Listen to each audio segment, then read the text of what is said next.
مجھے پہچاننے میں دقت کا سامنا کرنا پڑ رہا تھا۔ اب یہ جو خدشات ہیں اور تحفظات ہیں یہ کب اور کیسے دور ہوں گے بھائی؟ ظاہر ہے کہ اس کی تصدیق یا تردید تو اسی وقت ہوگی نا جب ذاتی معالج کی موجودگی میں ایسی جگہ سے معائنہ ہوگا جس پر ان کی فیملی کو اعتماد ہوگا، کیونکہ سرکاری علاج اور میڈیکل بورڈ بنانے سے تو پھر جو مسئلہ ہے وہ تو آپ دیکھ رہے ہیں کہ ابھی تک جوں کا تو ہی ہیں، اور پھر ابھی تک ان وجوہات کا تعین بھی نہیں ہوا ہے جس کی وجہ سے عمران خان کی آنکھ میں کلاٹ بنا، بلکہ عمران خان تو آپ کے علم میں ہے کہ سخت قسم کی ایکسرسائز کرنے والے شخص ہیں، وہ صحت مند روٹین کو فالو کرتے ہیں، پھر اچانک یہ سب کیسے ہو گیا؟ تو جناب یہ وہ خدشات ہیں جن کی بنیاد پر پھر یہ کہا گیا ہے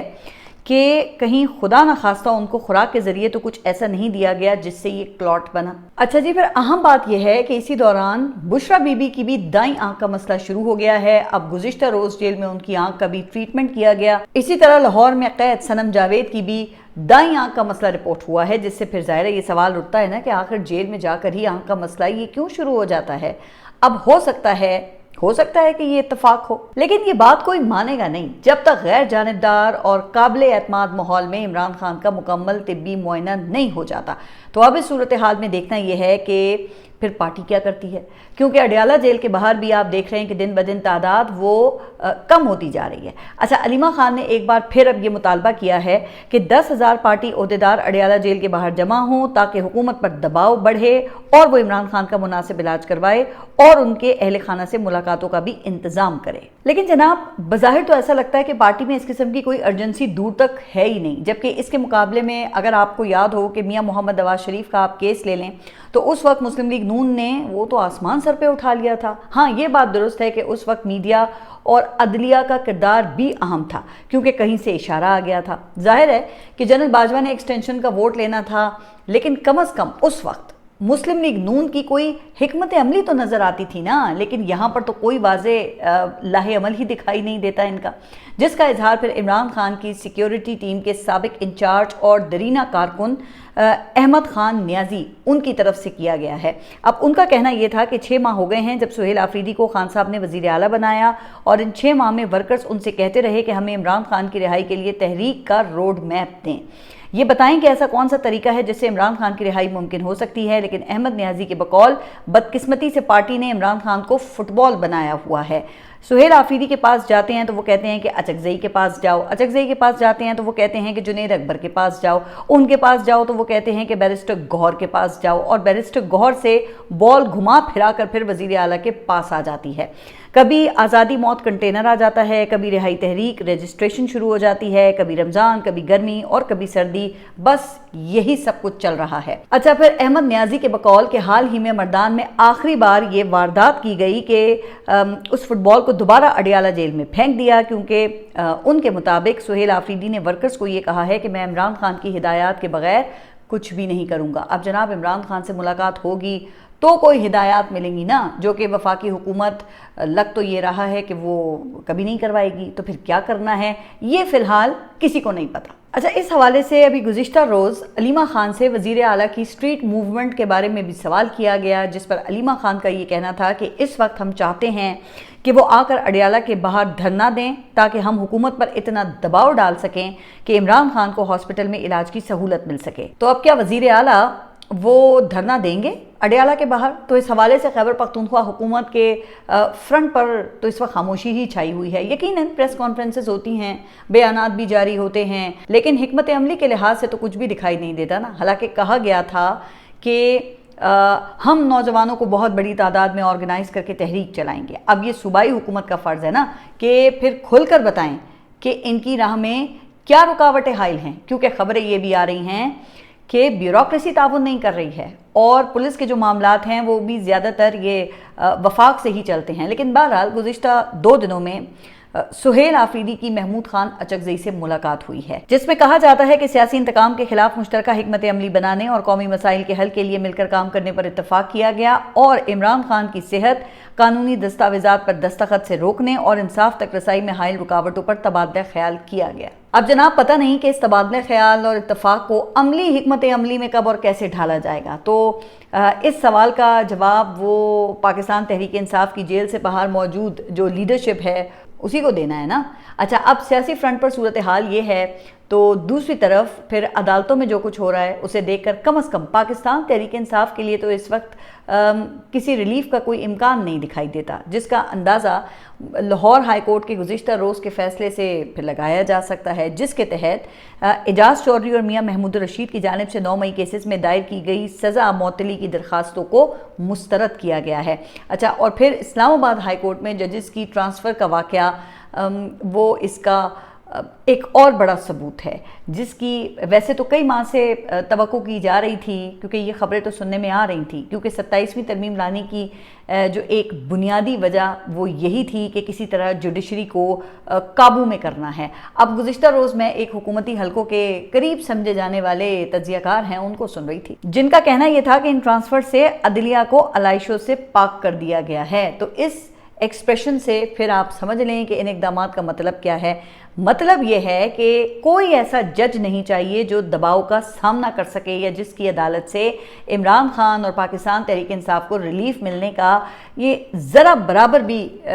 کوئی چانس ہو۔ اچھا، ویسے تو 5 ججز کی ٹرانسفر کے لیے اسلام آباد ہائی کورٹ کے چیف جسٹس نے اجلاس بلایا تھا، لیکن عین وقت پر وہ 2 ججز کا نام وہ واپس لے لیا گیا اور 3 ججز کو پھر لاہور، کراچی اور پشاور ٹرانسفر کر دیا گیا۔ اب انصار عباسی کی خبر کے مطابق جسٹس خادم سومرو اور جسٹس ارباب طاہر کا تبادلہ پاکستان پیپلز پارٹی کے دباؤ پر روکا گیا ہے اور صدر کی ملک واپسی کے بعد یہ معاملہ دوبارہ اٹھایا جائے گا۔ تو جناب، یہ ہے ہماری عدلیہ، جہاں کہا جاتا ہے کہ حکمران سیاسی جماعتوں کا کوٹا مقرر ہے۔ جیسے کسی دور میں وہ یاد ہے نا کہ وزراء کو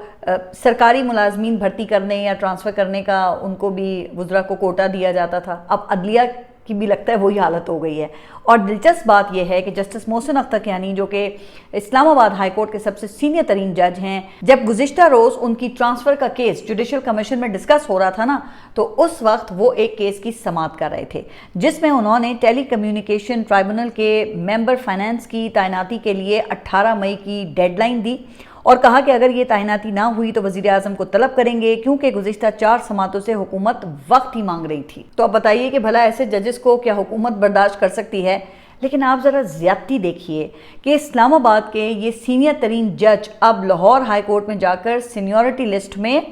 11ویں نمبر پر چلے گئے ہیں، جبکہ لاہور سے 15ویں نمبر کے جج کو لا کر اسلام آباد میں چیف جسٹس لگایا گیا ہے۔ اچھا، صرف یہی نہیں ہے، ابھی ٹرانسفر نہیں ہوئی ہے اور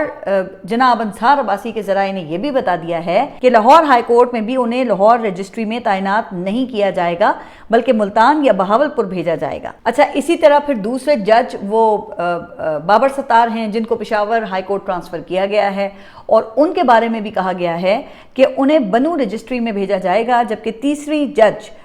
سمن رفت ہیں، جنہیں سندھ ہائی کورٹ ٹرانسفر کیا گیا ہے۔ اچھا، تو اب ان کا اصل قصور کیا تھا؟ تو بتایا یہ جا رہا ہے کہ قصور یہ تھا کہ انہوں نے سپریم جوڈیشل کاؤنسل کو خط لکھا تھا کہ